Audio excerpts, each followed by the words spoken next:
মাননীয় সংসদ সদস্য, বয়সে আমার বড়, তিনি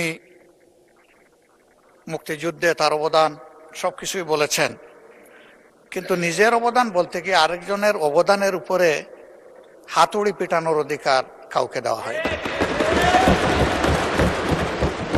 তিনি পার্সোনালি আমাকে হার্ট করেছেন। তিনি বলেছেন যে আমি বলে থাকি আমি শহীদ মুক্তিযোদ্ধা পরিবারের সদস্য, তাহলে ইনি এটাকে চ্যালেঞ্জ করছেন। 2 নম্বর, উনি বলেছেন কোন মুক্তিযোদ্ধা কিংবা শহীদ মুক্তিযোদ্ধা পরিবারের কেউ জামাত ইসলামী করতে পারে না। তাহলে উনাকে জিজ্ঞেস করে করা লাগবে? এটি আমার নাগরিক অধিকার।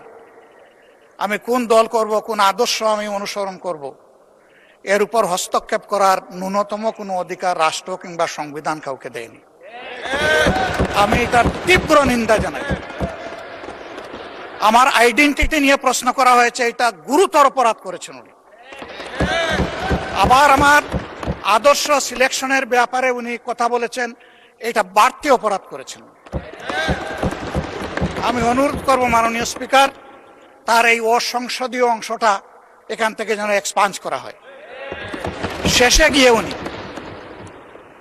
আমরা খোলা মনে এই সংসদকে ফাংশনিং করার জন্য বর্তমান জ্বালানি অব্যবস্থাপনা সংকট যেটাই বলি সেইটার ক্ষেত্রে আমরা এগিয়ে এসেছিলাম, খোলা মনে কথা বলেছি, নোটিশ নিয়ে আলোচনা হয়েছে এবং পরের দিনে সে মাননীয় প্রধানমন্ত্রী একটা প্রস্তাব দিয়েছেন, আমরা সাথে সাথে এটা গ্রহণ করেছি। তিনি এইটাকে শেষ পর্যন্ত কনক্লুশন টানলেন কি দিয়ে? হ্যাঁ, যার মগজ যেরকম তার কনক্লুশন হবে সেটা।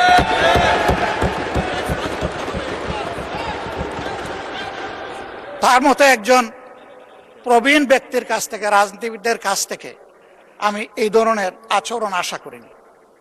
আমরা এখানে প্রথম দিনই বলেছি ভালো কিছু শিখতে এসেছি। কাউকে হিট করা, গালি দেওয়া, এর মাধ্যমে বড় কিছু অর্জন করা যাবে না।